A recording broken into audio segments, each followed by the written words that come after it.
Radius के बारे में स्टडी कर रहे थे ना, और रेडियस में हम लोग तीनों टाइप लिख लिए थे। कौन कौन सा टाइप लिखे थे? मेटलिक, कोवलेंट, वेंडरवाल, और एक चौथा भी लिखे थे, आयनिक। हाँ, 4 टाइप हम लोग रेडियस का लिख लेते। देखो सबसे पहले हम लोग डिस्कस करेंगे किसके बारे में? मेटलिक रेडियस के बारे में।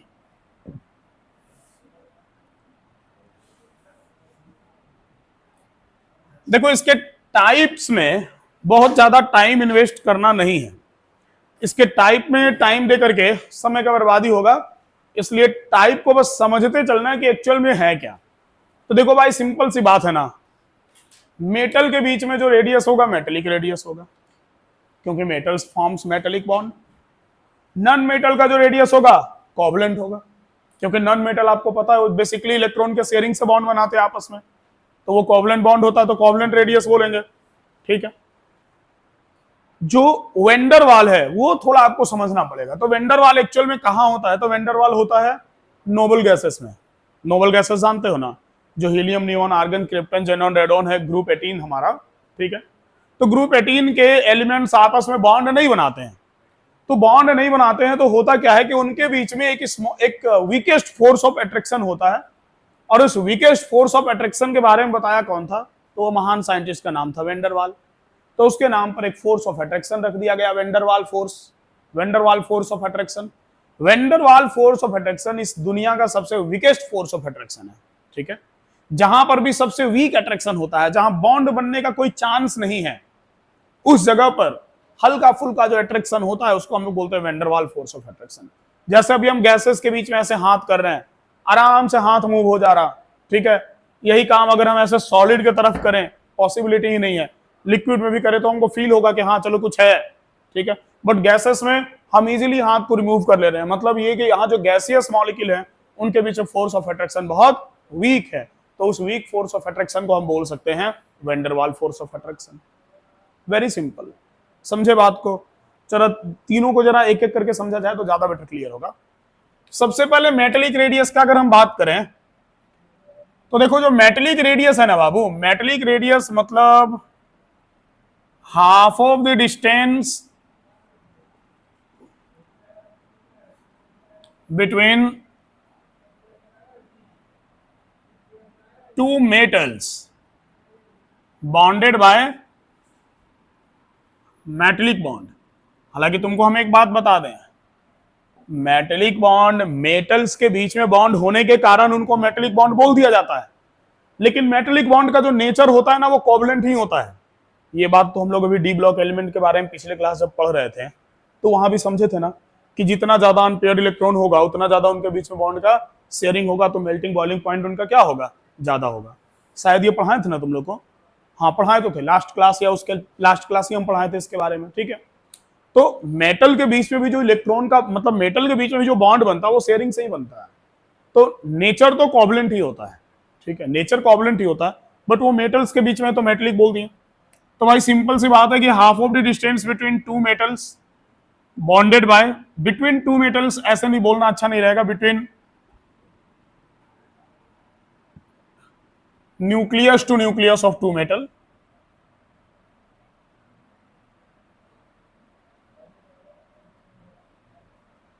हम कोई भी दो मेटल लिए और दोनों मेटल का न्यूक्लियस से न्यूक्लियस जो डिस्टेंस था उस डिस्टेंस को मेजर करके और वैल्यू को क्या किए? हाफ कर दिए। सिंपल सी बात है। मान लो ये मेटल M था और ये मेटल M था, ये जो डिस्टेंस था वो M2 के बीच का डिस्टेंस था। हमको किसी एक मेटल का रेडियस निकालना था, हम उस डिस्टेंस को क्या कर दिए? हाफ कर दिए। हमको क्या मिल गया? मेटेलिक रेडियस मिल गया। समझ गए ना? मतलब मेटल्स के बीच का जो रेडियस होगा वो कैसा रेडियस होगा भाई? मेटेलिक रेडियस होगा। सीधा सा बात है, कोई झमेला नहीं, एकदम सीधा सीधा, पॉइंट टू पॉइंट। दूसरा हमारे पास क्या है? Covalent radius. ठीक। अब तुमको लगेगा सर जल्दी में इन सब चीजों में क्यों पार हो रहे हैं? जल्दी में पार नहीं हो रहे हैं, ये इतना ही है कि मेटल के रेडियस को मेटेलिक रेडियस, नॉन मेटल के रेडियस को कोवलेंट रेडियस, वहां आएंगे तो वेंडरवाल रेडियस और आयनिक अलग से पढ़ाएंगे। तो ये इतना ही है। मेन हमको क्या सीखना है? मेन हमको सीखना है कि हमको 4-5 मेटल दे दिया गया या नॉन मेटल दे दिया गया, हम बताएं कि किसका साइज बड़ा होगा, किसका साइज छोटा होगा। ठीक है। हम पीरियोडिक टेबल में किधर से किधर जाएंगे तो एटम का साइज इंक्रीज करेगा, किधर जाएंगे तो एटम का साइज डिक्रीज करेगा। हम साइज को कंपेयर कैसे करेंगे, मेन मेरा मकसद वो है कि हम वहां से क्वेश्चन कैसे बनाएं, ठीक है। और जेईई नीट में इन सबसे क्वेश्चन हर साल पूछा जाता है, तो ध्यान रखना, नीट वाले खास करके। तो कोवलेंट रेडियस जो होता है ये क्या हो गया, तो simply half of the distance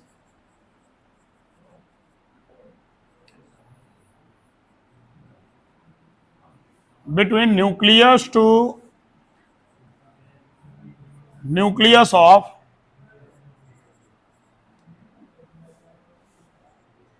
two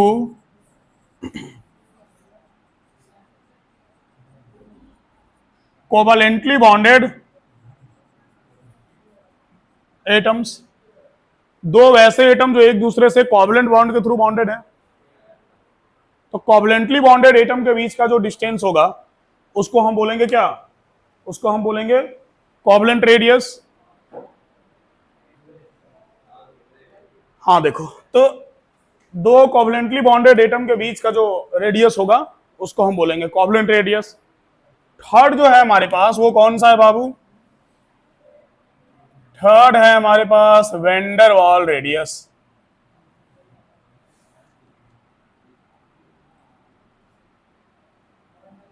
spelling ध्यान में रखना, वेंडर वाल का VANDER के बाद WAAL, ठीक है ना, WALL मत कर देना, वो दीवाल वाले वाल की जरूरत नहीं यहाँ पे, ठीक है। यहाँ वेंडर वाल ये साइंटिस्ट का नाम था, ठीक है। तो ये जो वेंडर वाल रेडियस है, सबसे पहले तो बाबू इस वेंडर वाल के बारे में समझो। ये जो वेंडर वाल है ना, वेंडर वाल is weakest force of attraction between या weakest force of attraction between metals, between molecules, ions, कुछ भी बोल सकते हैं, आयंस नहीं, हालांकि वेंडर वाल is weakest force of attraction. ये क्या है, ये एक वीकेस्ट फोर्स ऑफ अट्रैक्शन है। सर कितना वीकेस्ट है, तो भाई सबसे वीकेस्ट जो फोर्स ऑफ अट्रैक्शन है वो वेंडर वाल है। जनरली ये कहां मिलेगा, generally it exist between noble gases. अब आप समझ गए होंगे कि ये कितना वीकेस्ट है। एक तो गैस, ऊपर से नोबल गैस, जो नोबल गैस आपस में बॉन्ड बनाता ही नहीं है। हम लोग जानते हैं ना नोबल गैसेस हमारे पास कौन कौन से हैं। नोबल गैसेस हम लोग किसको बोलते हैं, ग्रुप 18 को बोलते हैं ना। तो ग्रुप 18 में हमारा कौन कौन आता है, helium, neon, argon, krypton, xenon और रेडॉन। अरे याद है कि भूल गए, बोले थे ग्रुप वाइज एटम याद करने के लिए, ट्रिक भी तो बताए थे, वैसे भी याद रख सकते हो। हीना और करीना की जेरोक्स रीना, है ना, देखा।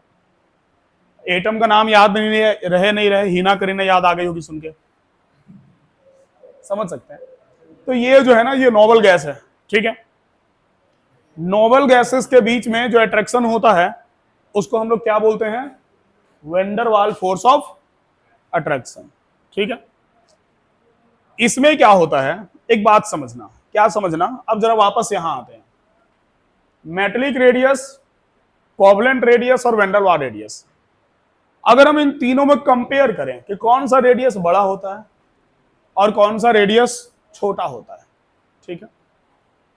तो देखो इन तीनों में जो सबसे बड़ा होगा, हालांकि ये एक जनरल ऑर्डर होगा, बिकॉज एटम का जो साइज है ना बाबू, वो एटम का साइज डिपेंड करता है किसके ऊपर, एटम का साइज बहुत सारे फैक्टर्स के ऊपर डिपेंड करता है। एटम का साइज डिपेंड करता है कि जो आपके पास एटम का एटॉमिक नंबर कितना है, उसके पास नंबर ऑफ ऑर्बिट कितना है, वो पीरियोडिक टेबल में पीरियड्स और ग्रुप्स में किस साइड है, इन सब पे डिपेंड करता है, ठीक है। बट अगर हम एक जनरल बात करें कि जनरली इनमें से सबसे बड़ा या सबसे छोटा कौन होगा, ठीक है। तो देखो जनरली, वैसे जनरली में भी इस भाई साहब का थोड़ा सा मतलब जो क्वांटिटी है वो ज्यादा है, ये जनरली से अदर देन आते हैं, ऊपर आते हैं। सबसे ज्यादा जो रेडियस होता है ना वो किसका होता है, वेंडर वाल का होता है। ठीक है। वेंडर वाल के बाद जो होता है ना, वो किसका होता है? कोवलेंट का होता है, ठीक है। और कोवलेंट के बाद जो होता है वो होता है किसका? मेटेलिक का। ये मेरे पास ऑर्डर होता है कि सबसे बड़ा जो रेडियस है वो किसका है? वेंडर वाल का, उसके बाद कोवलेंट है, और उसके बाद कौन है? मेटेलिक है। बट जैसे क्या है कि कुछ ग्रुप में जब आप जाएंगे तो कुछ ग्रुप में डाउन द ग्रुप जाने पर मेटेलिक कैरेक्टर बढ़ता है। अभी आगे चल के पढ़ेंगे हम लोग। जैसे P block elements, P block element में जाओगे बाबू तो ऊपर में तुमको मिलेगा नॉन मेटल, ठीक है, और नीचे क्या मिलेगा? मेटल। और डाउन द ग्रुप जाने पे एटम का साइज क्या होता है? बड़ा होता है। तो उधर क्या है ना कि उधर मेटेलिक रेडियस कोवलेंट रेडियस से क्या हो जाएगा? बड़ा हो जाएगा। उधर जाओगे तो मेटेलिक रेडियस कोवलेंट रेडियस से क्या हो जाएगा? बड़ा हो जाएगा। समझ गए? तो इस वजह से ये एक हम जनरल बात बता रहे हैं, ये कोई फिक्स वैल्यू नहीं है। हाँ, वेंडर वाल बड़ा होता है, बट जैसे मान लो कि किसी एक पीरियड का एलिमेंट उठाए, उसमें कंपेयर कर रहे हैं, मान लो सेकेंड पीरियड का एलिमेंट उठा लिए, और उस सेकेंड पीरियड के एलिमेंट में हम कंपेयर कर रहे हैं कि वेंडर वाल बड़ा होगा कि कोवलेंट बड़ा होगा कि मेटेलिक बड़ा होगा, तो ऑफकोर्स ये ऑर्डर फॉलो होगा, ठीक है। अब मान लो कि हम एक सेकेंड पीरियड का एलिमेंट 2-4 उठा लिए और हम 2-4 सिक्स पीरियड का एलिमेंट उठा लिए, और हम कंपेयर करें कि कौन सा रेडियस बड़ा होगा, तो वहां बेवकूफी कहलाएगा, क्योंकि जो सिक्स पीरियड वाले एलिमेंट होंगे वो सेकेंड पीरियड वाले से डेफिनेटली बड़े होंगे साइज में, ठीक है। क्यों बड़े होंगे आप उसका रीजन अभी समझिएगा, समझाएंगे आपको हम। समझ गए? तो ये एक जनरल ऑर्डर मान के चलना, ठीक है।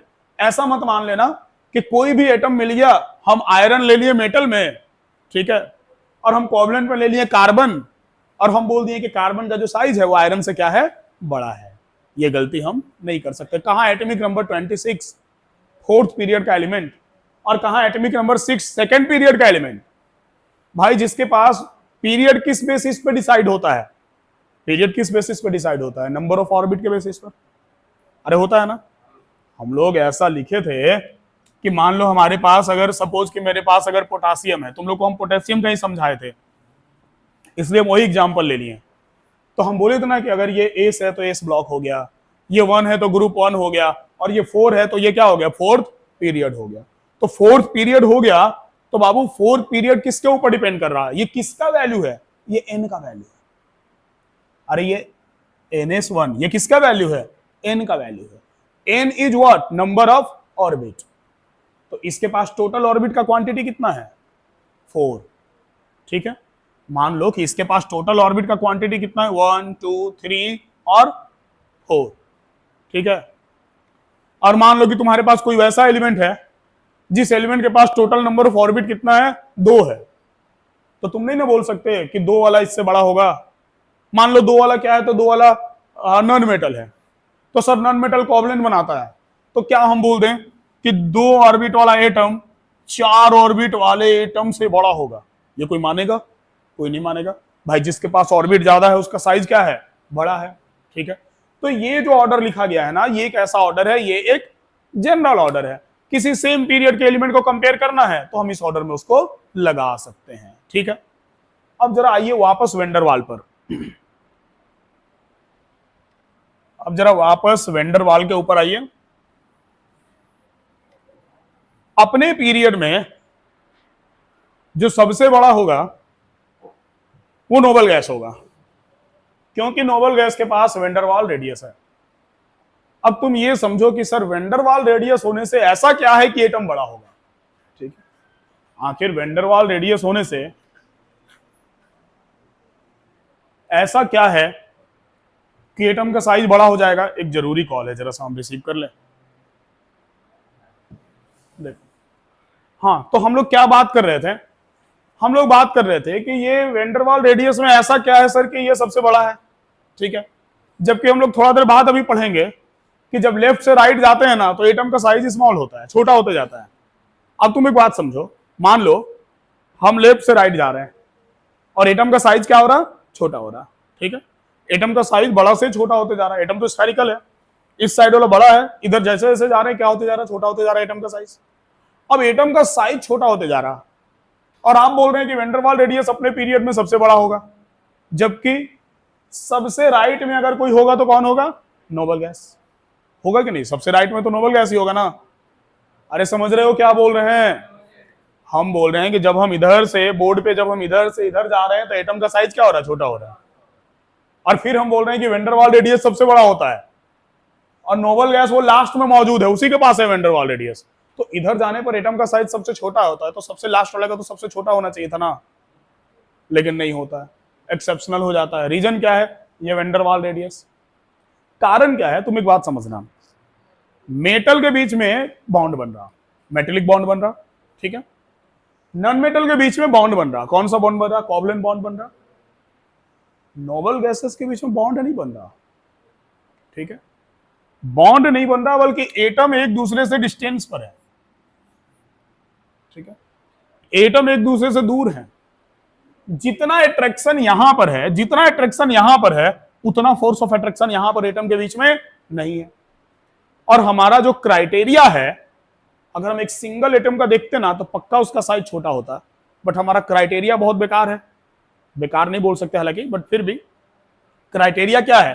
क्राइटेरिया ये है कि हम सिंगल एटम का रेडियस निकाल नहीं सकते हैं। आईयूपीएससी के अकॉर्डिंग हमको निकालना कैसे है?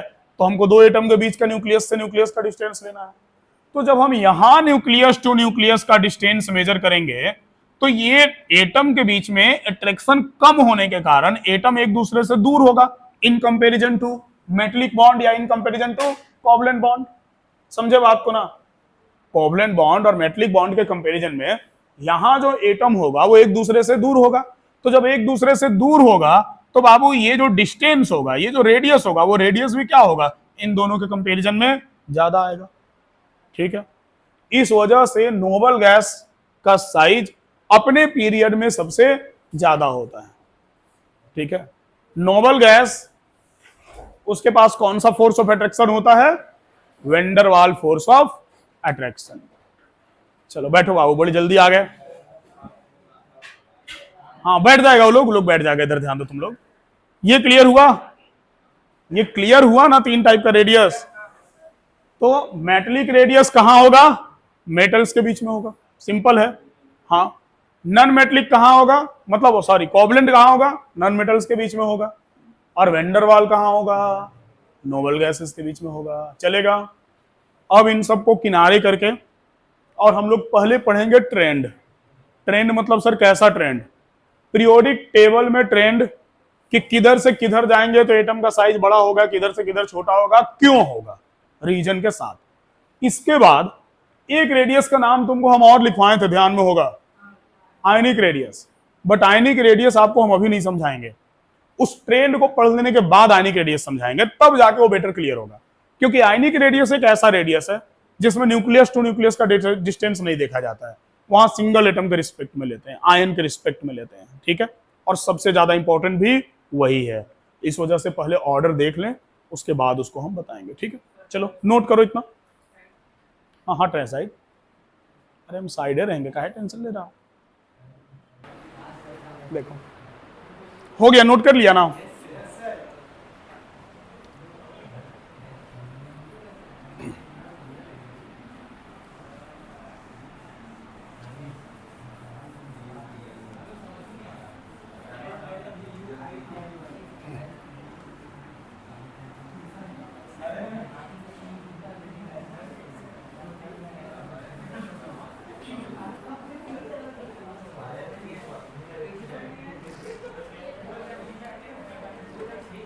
हाँ देखो, तो अब हम लोग इसमें डिस्कस करेंगे,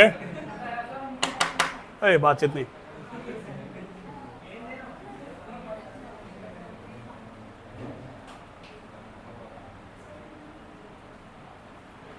variation of radius in radius या not only radius, it is size also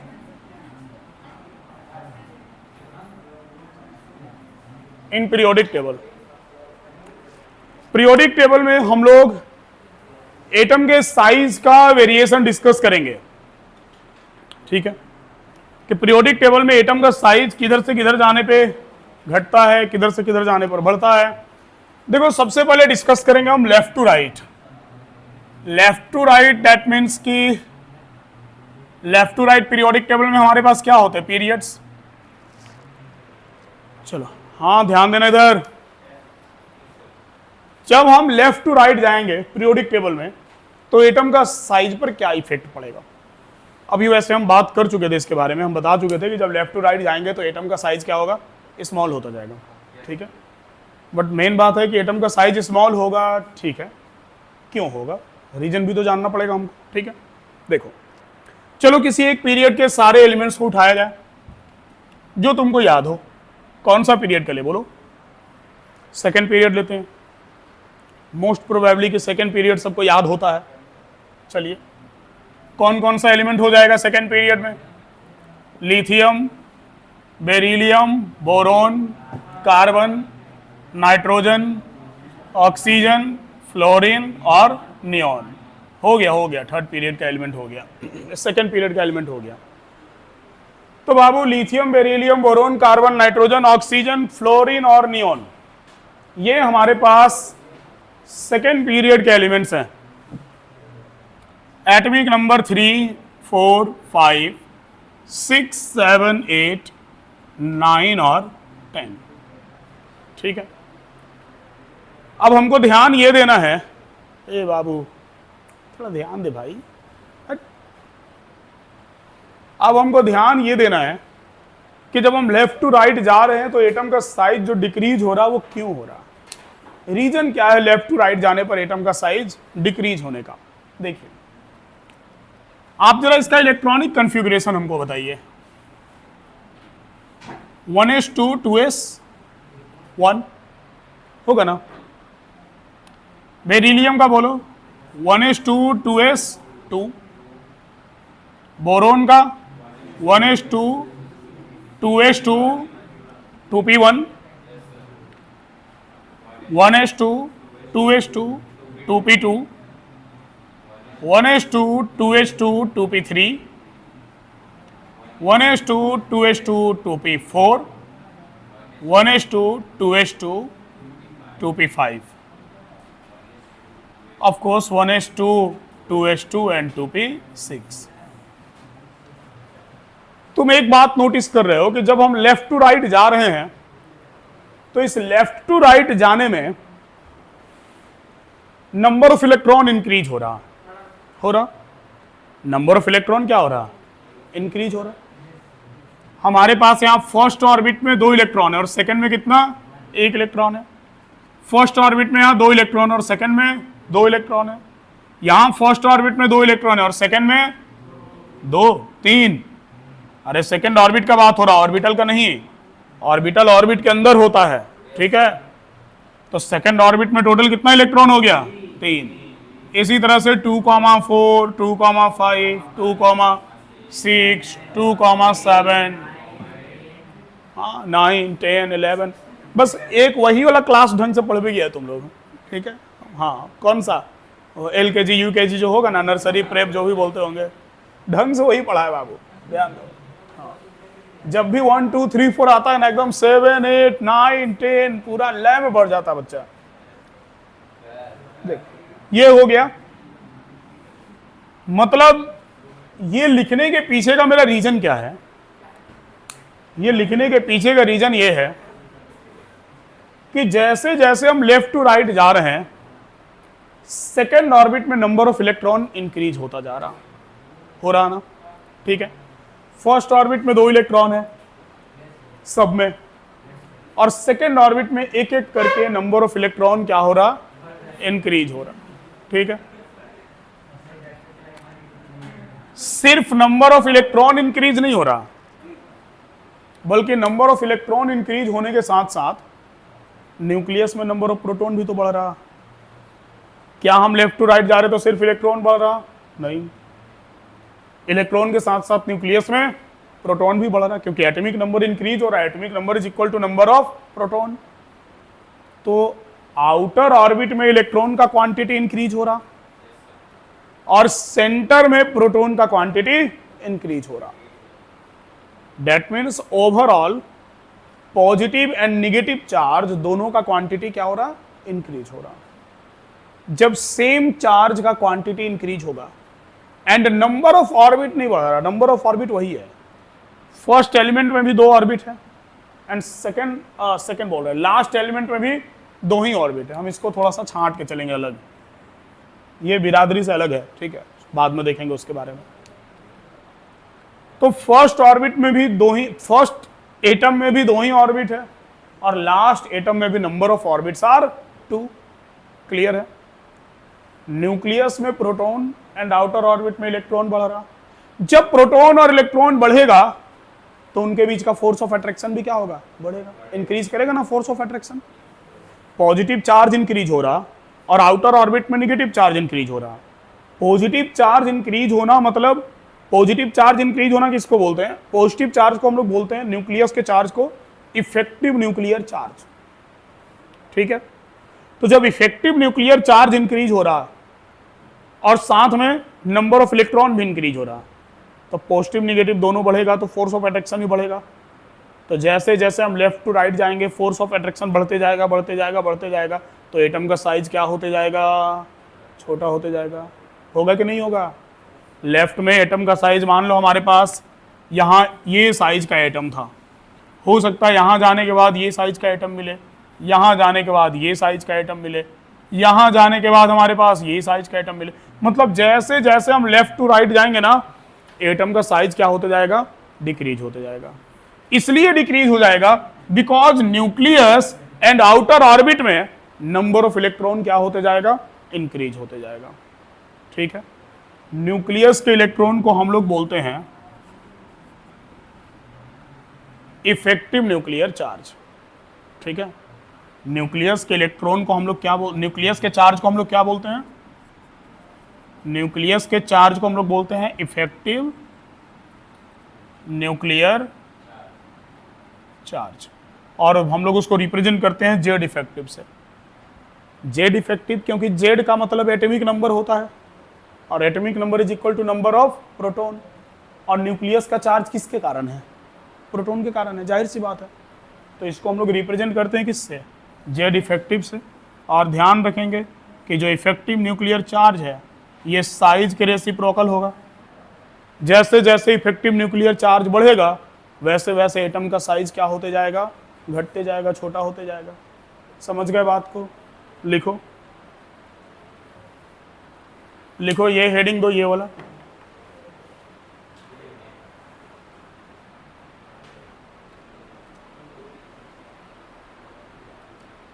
अच्छा हाँ, और इसके बारे में तो बातें नहीं हुआ, इसको साइड छांट के क्यों रखें? बताओ क्यों रखें? बोलो। जब हम यहां से यहां तक आएंगे, ए बाबू तुम लोग बात बहुत ज्यादा करता है, कम से कम ये रिकॉर्डिंग करते समय यार बात मत किया करो कि बीच में बार बार मना करना पड़े, शांत रहो शांत रहो शांत। खाली तुम ही लोग का बैच वालों को नहीं ना भेजेंगे, और भी बच्चा लोग को भेजेंगे ना, जिसका छूट उठ जाता है दूसरा बैच में। हाँ, जब यहां से यहां तक जाएंगे तो एटम का साइज क्या होगा? बोलो। बढ़ेगा, इसीलिए बोलते हैं बात मत करो। खाली बात करने पे ध्यान देगा और फिर बोलेगा हाँ सर बढ़ेगा, तो यहां से यहां तक जाएंगे तो एटम का साइज क्या होगा? डिक्रीज होगा। लेकिन इसका साइज क्या होगा? यहां से यहां इधर जाने पर एटम का साइज क्या होगा? इंक्रीज होगा। वैसे सिर्फ इसको इस जगह पे ऐसे इंक्रीज कर शो करना अच्छा बात नहीं है, ठीक है? इसको ऐसे इंक्रीज करना अच्छा बात है ना कि ये पूरे पीरियड में सबसे बड़ा है, और उसके पीछे का रीजन क्या है? Van der Waals force. ये नोबल गैस है, और नोबल गैस के बीच में कौन सा फोर्स ऑफ अट्रैक्शन है? वेंडरवाल। और वेंडरवाल रेडियस सबसे बड़ा होता है। तो ध्यान रखेंगे कि नोबल गैस अपने पीरियड का सबसे बड़ा एटम होता है, अपने पीरियड का, दूसरा पीरियड वाला से कंपेयर नहीं करेंगे। फिर वो लेफ्ट टू राइट और डाउन द ग्रुप का रूल लगेगा जो अभी हम लिखवाएंगे, ठीक है? उस कंसेप्ट लगेगा, रूल क्या है? कंसेप्ट है। बट अपने पीरियड के एलिमेंट से कंपेयर करें तो नोबल गैस का साइज सबसे बड़ा होगा। समझ गए? लिखो, on moving left to right, क्या लिख रहा हूं? ये हेडिंग दिया, हाँ लिखो ना, बाद में ये लिखते रहना, या लिख रहा तो जगह छोड़ दो ना, लिखो फिर लिख लेना। On moving left to right,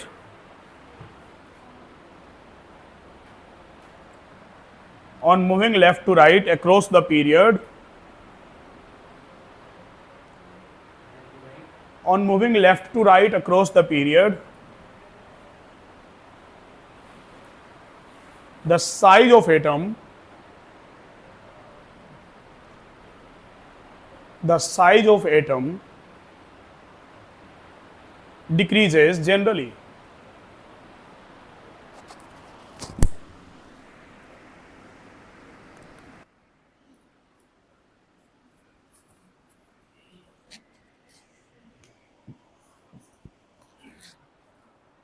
इसका नॉइज रिडक्शन भी ऑन नहीं था, तब तो पंखा वंखा हल्ला गुल्ला सब इसमें रिकॉर्ड हो रहा होगा। क्या लिखा था? On moving left to right across the period the size of atom decreases generally. Generally लिखवा दिए किसके कारण? नोबल गैस के कारण। ठीक है, full stop. It is due to increase in number of electron. It is due to increase in number of electron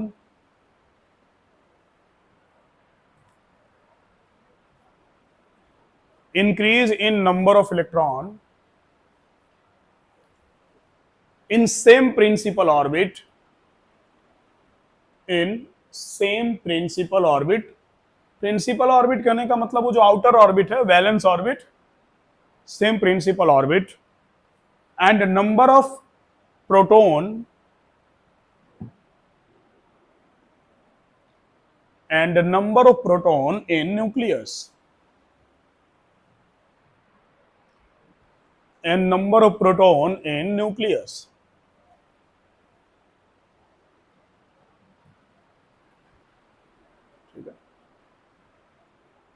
which leads to, continue उसी में, which leads to increase in force of attraction, which leads to increase in force of attraction,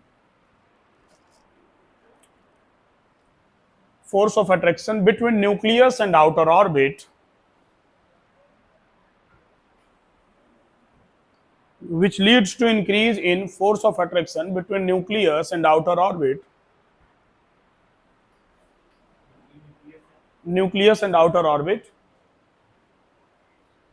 and decrease in size of atom,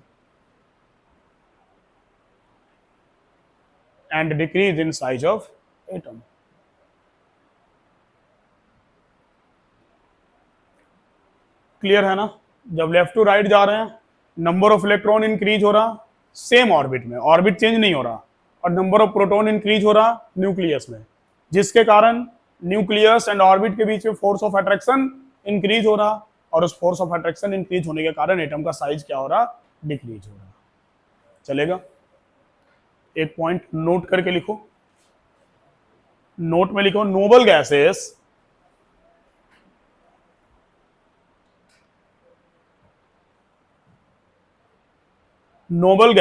has larger size,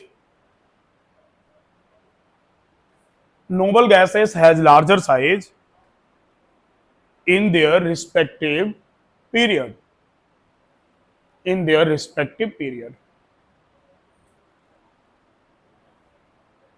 ध्यान में हमको ये रखना है कि अपने पीरियड में नोबल गैसेस का जो साइज है वो सबसे बड़ा होता है, बट अपने पीरियड में, दूसरे के पीरियड से कंपेयर नहीं करना है। वो अभी हम लोग खैर जब डाउन द ग्रुप वाला केस समझेंगे तो ज्यादा बेटर क्लियर होगा। ठीक है, और अब इस पर से जो लिखना है वो लिख लो।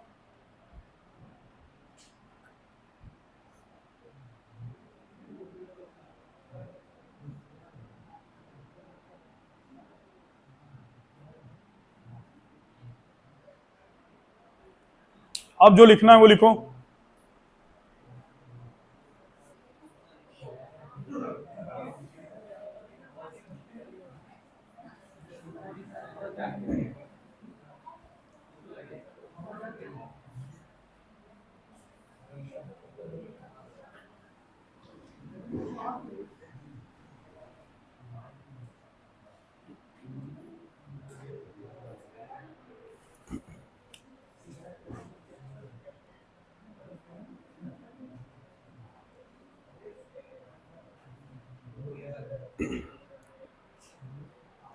चलो बाबू ग्रुप के क्रॉस देखते हैं। किसी एक ग्रुप का एलिमेंट उठाया जाए। चलो ग्रुप 1 का एलिमेंट ही उठाते हैं। बोलो ग्रुप 1 का एलिमेंट सब लोग बोलो। लिथियम, सोडियम, अरे हम ही बोल रहे सिर्फ, हाँ, potassium, rubidium, caesium, francium. Atomic number 3 11 हो गया।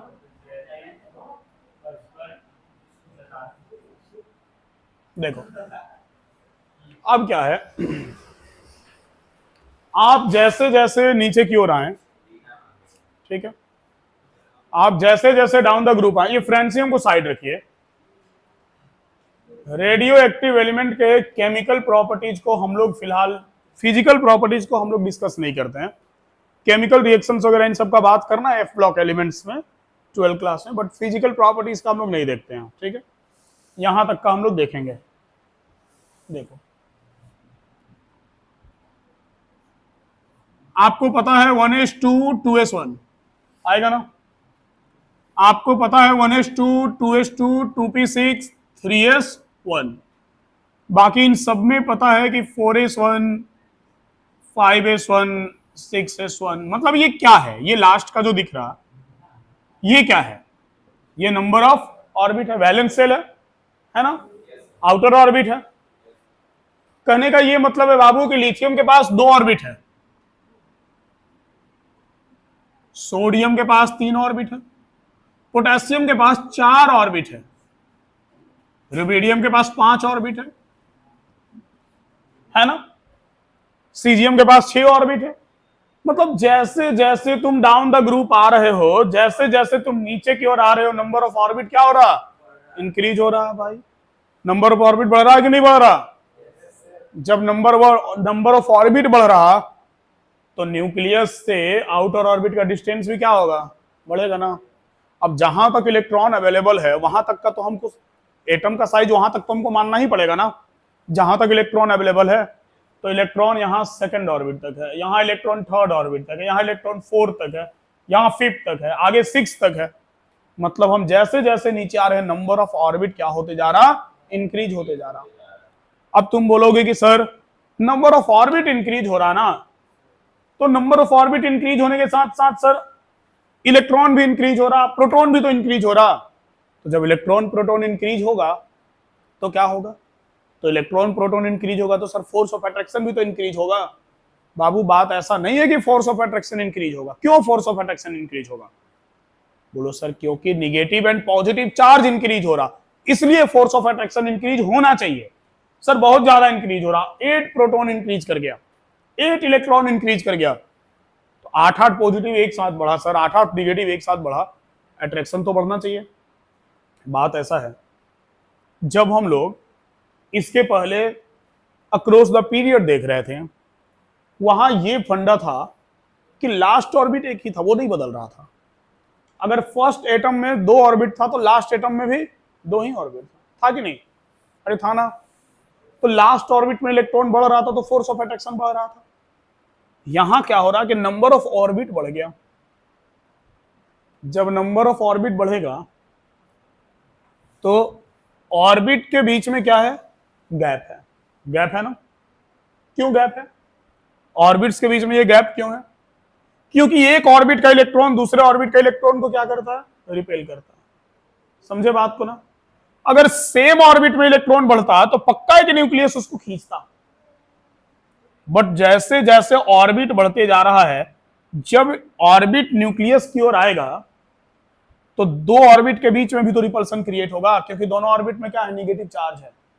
तो ये बीच में नोडल सरफेस का फॉर्मेशन होता है ना, पढ़े हम लोग, इसको नोडल सरफेस बोलते हैं हम लोग, जहां इलेक्ट्रॉन का प्रोबेबिलिटी 0 होता है, ठीक है। तो नोडल सरफेस भी तो बढ़ता है बीच में।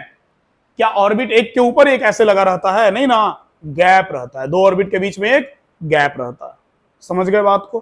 तो ये गैप के बाद बढ़ रहा, तो न्यूक्लियस से आउटर ऑर्बिट का डिस्टेंस क्या होगा, ज्यादा हो जाएगा। एक ऑर्बिट भी अगर बढ़ गया ना तो उसका डिस्टेंस पहले वाले ऑर्बिट से ज्यादा होगा। एट्रैक्शन बढ़ेगा, हम ऐसा नहीं बोलते एट्रैक्शन बढ़ेगा, बट वो इलेक्ट्रॉन्स के रिपल्सन के कारण नोडल सरफेस भी क्रिएट होगा। ठीक है, तो सेकंड, और अगर हम सेकंड बेंच और थर्ड बेंच का कंपेयर करें तो कुछ भी होगा तो थर्ड बेंच तो सेकंड से दूर ही ना होगा। तो कितना भी इलेक्ट्रॉन बढ़ जाए थर्ड ऑर्बिट में, सेकंड ऑर्बिट से तो दूर होगा, और जब सेकंड से दूर होगा तो एटम का साइज क्या होगा, बड़ा होगा। ठीक है, क्योंकि अब ऑर्बिट बढ़ गया तो इफेक्टिव न्यूक्लियर चार्ज भी तो घट गया ना, साइज बढ़ा तो इफेक्टिव न्यूक्लियर चार्ज बढ़ा नहीं बल्कि घट गया। क्यों, तुम बताओ, यहां सेकंड ऑर्बिट के इलेक्ट्रॉन को न्यूक्लियस खींच रहा, यहां थर्ड ऑर्बिट के इलेक्ट्रॉन को न्यूक्लियस खींच रहा, यहां फोर्थ ऑर्बिट के इलेक्ट्रॉन को न्यूक्लियस खींच रहा, तो भाई न्यूक्लियस से डिस्टेंस तो बढ़ते जा रहा ना, तो इफेक्टिव न्यूक्लियर चार्ज भी क्या होते जा रहा, कम होते जा रहा, तो एटम का साइज क्या होगा, बड़ा होगा। तो जब आप डाउन द ग्रुप जाएंगे तो एटम का साइज इंक्रीज करेगा, और उसके पीछे कोई दूसरा कोई एक्सेप्शन नहीं है। ठीक है, इसमें तो एक्सेप्शन भी था, किसमें, लेफ्ट टू राइट जाने वाले में एक्सेप्शन भी था। ठीक है, लेकिन डाउन द ग्रुप में कोई एक्सेप्शन नहीं। आप डाउन द ग्रुप आएंगे एटम का साइज इंक्रीज करेगा तो इंक्रीज करेगा, अगर कोई किसी के नीचे है तो वो उससे बड़ा है। ठीक है, कोई एटम किसी एटम के नीचे है तो वो उससे क्या है, बड़ा है। क्लियर सी बात है, समझ गए ना। चलिए लिखिए, लिखो इन ग्रुप्स में, लिखो on moving down the group,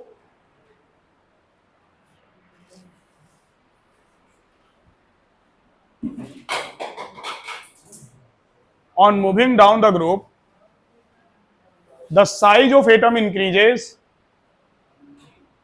on moving down the group the size of atom increases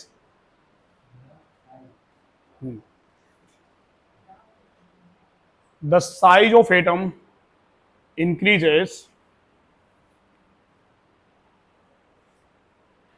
due to increase in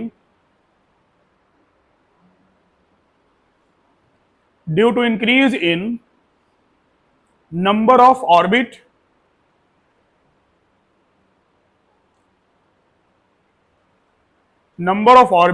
and decrease in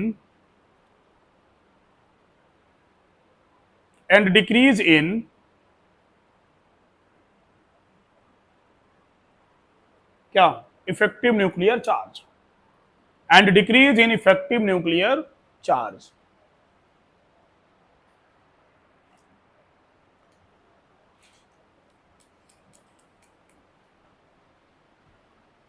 तो यहां बिल्कुल क्लियर है कि जब हम नीचे की ओर आ रहे हैं तो एटम का साइज क्या हो रहा है,